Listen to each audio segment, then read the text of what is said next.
natin para sa lagay ng ating panahon ngayong hapon po ng November 24, 2024 na kung saan sa ngayon ay lumalakas na po ang bugso ng hanging amihan at kaya po ninyong napapansin ay umabot na po hanggang dyan po sa may Quezon Province at easterlies naman ang hangin na umiihip sa silangan ng Southern Luzon, Visayas at Mindanao. At ang shear line po ay nag-i-extend hanggang dyan po sa silangan ng Bicol region at sa ating long range forecast ay wala pa rin naman pong bagyo na namamataan na tatawid po dito sa ating kalupaan. Posibleng hanggang sa matapos ang buwan na ito ay nananatili na storm free po tayo. At sa lagay ng ating panahon ngayong hapon ay cloudy skies with isolated rains sa ilang bahagi ng Batanes, Cagayan Valley, Apayao Mountain Province, Quezon, Camarines Provinces, Sorsogon, Catanduanes, Calapan, Aklan, Escalante, Leyte,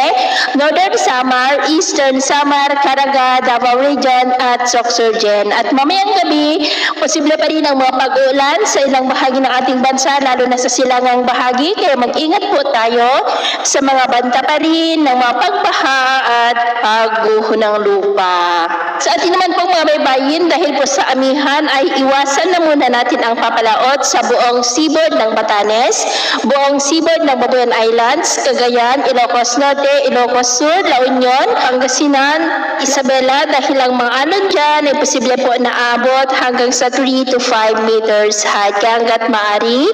ay iwasan na po muna natin ang papalaot dyan sa mga may kulay pula para po mas makaiwas sa mga sakunang